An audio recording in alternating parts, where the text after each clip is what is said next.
Hello students, welcome to our YouTube channel. So today we are going to start our numerical questions on forfeited shares. So here we are having question number 12. That is our first question of forfeited shares. So you have to just listen it carefully, and after that, after completing the video, you have to do this question by your own. All the best. Clear? So here we are having A Limited offered 1 lakh equity shares of 10 each to the public on the following terms. Okay. Rupees 3 on application, 4 on allotment, the balance when required. Balance when required means whenever it is necessary, तो हम उस time अपना balance ले लेंगे. ठीक है, चलिए.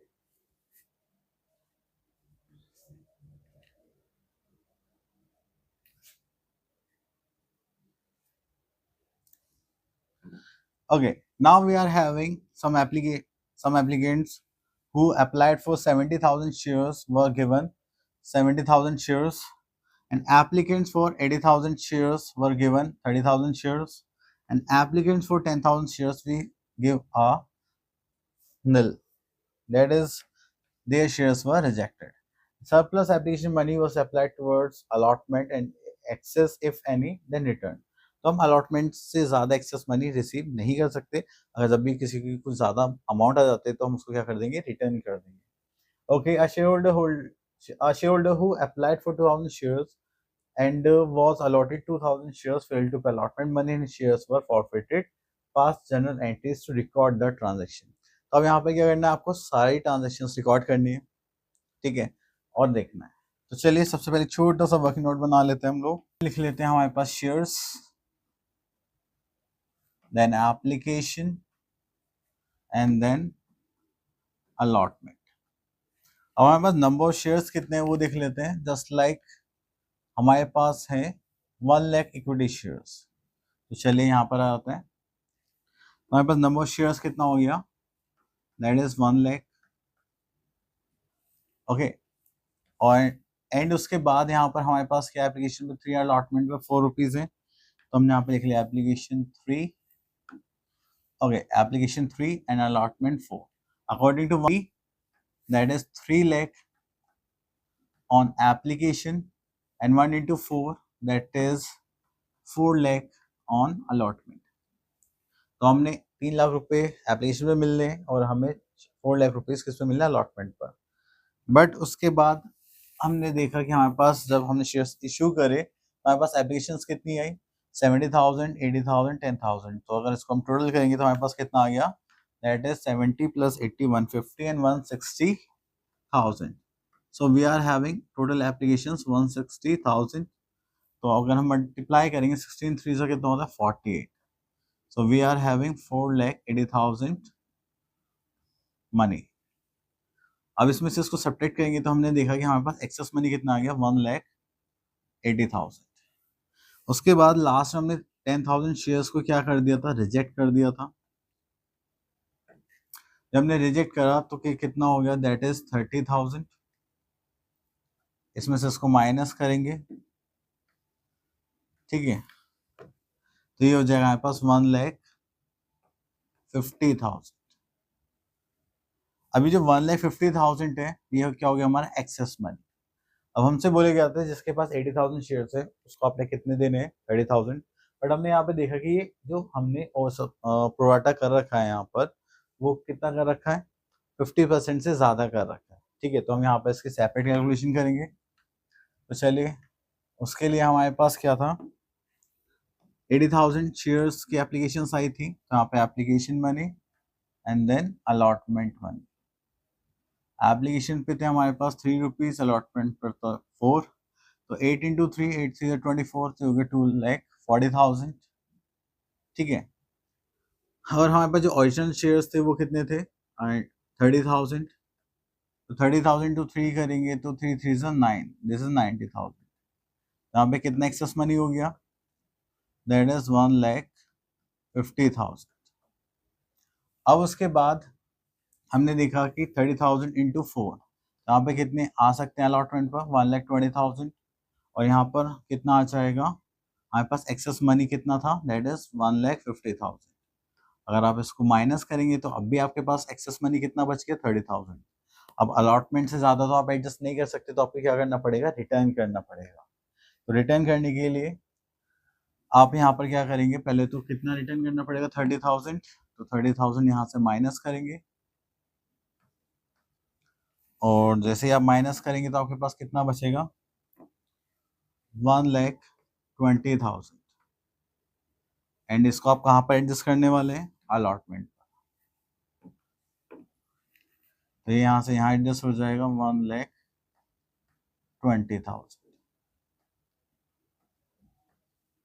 ठीक है, चलिए इतना करने के बाद फिर हम यहाँ पर क्या करेंगे, तो यहाँ पे हम एक छोटा सा एक केस और गिवन था। वो क्या था कि हमारे पास एक एप्लीकेंट था जिसने 2000 शेयर्स के लिए अप्लाई करा था, उसको 2000 शेयर्स ही दिए थे, तब जाके हम उसने क्या करा, अलॉटमेंट के पैसे नहीं दिए, उसको हमने शेयर्स क्या कर लिए, फॉरफिट। तो इसका मतलब अब यहाँ पर वापस आ जाता अपने वर्किंग नोट पर। तो एक शेयर होल्डर है हमारे पास जिसके पास हमारे कितने शेयर्स थे, 2000। उसने एप्लीकेशन के पैसे तो दे दिए, जो जिसने पैसे दे दिए उसको कुछ नहीं करना, जिसने नहीं दिए उसको हम क्या करेंगे, यहाँ पर आ जाएंगे 2 into 4 दैट इज 8,000। तो 8,000 रुपीज नहीं आए। चलिए इसको यहाँ पर करते हैं।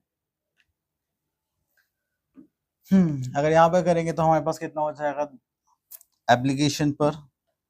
देखिए जो नीचे हम यहाँ पर अमाउंट लिखते हैं प्लस माइनस करने के बाद ये होता है हमारे रिसीव की एंट्री में, और जो ऊपर अमाउंट है हमारा ग्रीन वाला पार्ट, ये होता है हमारा ड्यू की एंट्री में और ट्रांसफर एंट्री में। तो चलिए यहाँ पर देखिए सबसे मैक्सिमम अमाउंट था हमारा 4,80,000।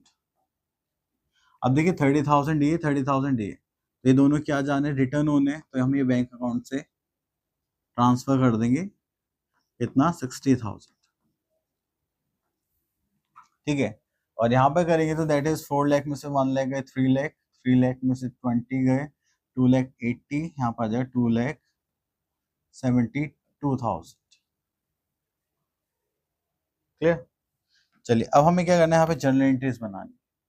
तो पहले हम रिसीव की एंट्री बनाते हैं, जो एप्लीकेशन पे मनी रिसीव हुई है, इतना 4,80,000 just like bank account debit to, क्योंकि इक्विटी शेयर है तो हम यहाँ पे क्या लिखेंगे, equity share application account. Clear. चलिए इसको थोड़ा सा, तो हमने यहाँ पर जो फर्स्ट एंट्री बनाई that is bank account debit to equity share application, और यहाँ पे जो अमाउंट आएगा वो कितना आ जाएगा, रिसीव एंट्री में कौन सा अमाउंट आता है, ये नीचे वाला अमाउंट, दैट इज 4,80,000। ठीक है, अब इसके बाद हमें एंट्री बनानी है ट्रांसफर एंट्री। तो ये जो इक्विटी शेयर में है ये हमने कहाँ कहाँ भेजा है, अब देखिए 4,80,000 आए थे, उसमें से 60,000 रिजेक्ट कर दिए और बाकी बचे 1,20,000 कहाँ चले गए, अलॉटमेंट पर चले गए। ठीक है, तो चलिए अब ये एंट्री बनानी है हमें। यहाँ पर सेकेंड एंट्री बनाते हैं हम, just like this is equity share application account debit, कितना था, 4,80,000। एप्लीकेशन पे ओरिजिनल मनी कितना आना था हमें, जो ओरिजिनल मनी आना था वो था हमारा इक्विटी शेयर कैपिटल। ठीक है, और वो कितना था हमारे पास, 3 लाख। अब उसके बाद हमने बैंक से कितना रिटर्न कर दिया था, तो उसको हम यहाँ पे लिखेंगे बैंक अकाउंट कितना, 10,60,000। अब उसके बाद हमारे पास 1,20,000 बचे जो हमने कहाँ पे एडजस्ट कर दिया था, अलॉटमेंट पर। तो हम यहाँ पे लिखेंगे to equity share allotment account. ठीक है, जो कि हमारा कितना, 1,20,000। ठीक है, चलिए एंट्री नंबर 3। तो अब हम अलॉटमेंट की ड्यू एंट्री बनाएंगे जिसमें हम देखेंगे कितना अमाउंट आ रहा है हमारे पास, 4 लाख। तो यहाँ पर हम बनाएंगे just like equity share allotment account debit to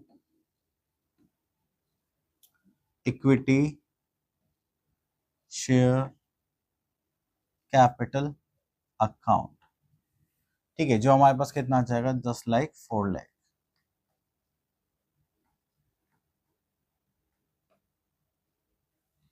ठीक है, नेक्स्ट वी आर हैविंग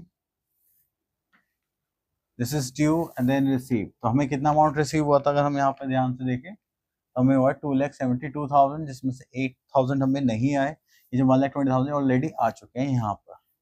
तो हम जो देखेंगे कि हमें कितने पैसे नहीं मिले, वो होगा हमारा कॉल्स इन एरियर्स। तो यहाँ पर हम लिखते हैं फोर्थ एंट्री, हम यहाँ पे करेंगे bank account debit, that is amount कितना था 2,72,000। ओके, तो हो जाएगा हमारे पास 2,72,000। उसके बाद यहाँ पर करेंगे तो यहाँ पे क्या जाएगा हमारे पास calls in arrears, calls in arrears account debit, जो कि हमारा कितना था 8,000। ठीक है, और यहाँ पे हम क्या लिख देंगे 2 इक्विटी शेयर अलॉटमेंट, जो हमारे पास कितना हो गया यहाँ पर 2,80,000। क्लियर। अब उसके बाद हमने इसके शेयर्स क्या कर लिए, यहाँ पर फॉरफिट कर लिए। तो जैसे ही शेयर्स फॉरफिट करें तो हम उसके लिए हम क्या बनाते हैं यहाँ पे एक स्मॉल एफ, जिससे हमें आगे फ्यूचर में पता चल जाए कि हाँ हमने यहाँ पे इसके शेयर्स क्या करे थे, फॉरफिट करे थे। ठीक है, चलिए उसके बाद यहाँ पर हम इसकी एंट्री बनाएंगे। अब देखिए एंट्री बनाने के लिए आपको एक सिंपल सा लॉजिक यहाँ पर याद रखना है। क्या, देखिए जब हम शेयर फॉरफिट करेंगे तो हम उसके शेयर्स कैंसिल करेंगे, शेयर्स घूम के वापस किसके पास आने, कंपनी के पास। तो हमारे पास क्या आएंगे शेयर्स, तो उसको हम किस नाम से डिनोट करेंगे, हम यहाँ पर दैट इज शेयर कैपिटल, और शेयर कैपिटल हम लिखते हैं कॉल्ड अप वैल्यू। तो यहाँ पे हमने कर लिया शेयर कैपिटल अकाउंट डेबिट। अब देखिए हमारे पास शेयर्स कितने थे 2,000, एंड उनकी कॉल्ड अप वैल्यू कितनी थी, मतलब यहाँ पर हमने मांगे कितने थे, जैसे 3 + 4 7। तो 2,000 इंटू 7 करेंगे, तो चलिए मैं यहाँ पर लिख दूँ इसकी वैल्यू जस्ट लाइक 2,000 इंटू 7। ठीक है, तो कितना हो गया 14,000। तो यहाँ पर आ गए हमारे 14,000। ठीक है, उसके बाद हमने देखा कि उन्होंने कौन सी इंस्टॉलमेंट पे कर दी थी, एप्लीकेशन। तो 3 इंटू 2 करेंगे तो यहाँ पर कितना आ जाएगा 6,000, जो हमें ऑलरेडी मिल चुके हैं। जो मिल चुके हैं वो हमारे लिए क्या होंगे, शेयर फॉरफिटेड, मतलब हमारे लिए फायदा हो गया। तो उसको हम यहाँ पे लिखते हैं टू शेयर फॉरफिटेड।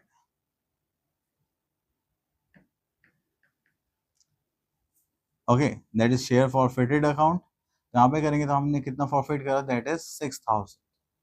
अब उसके बाद हमें कितने पैसे नहीं रिसीव हुए, जो हमें मिलने थे पर नहीं मिला, अलॉटमेंट इंस्टॉलमेंट मिलनी थी 8,000 की, जो हमें नहीं मिली। तो हम यहाँ पर हम उसको लिखेंगे to calls in arrears account से।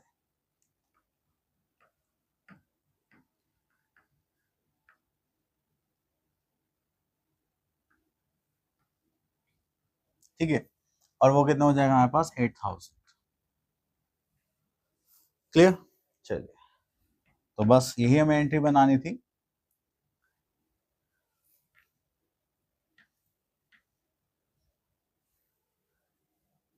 Okay, I hope you all have clear the concept.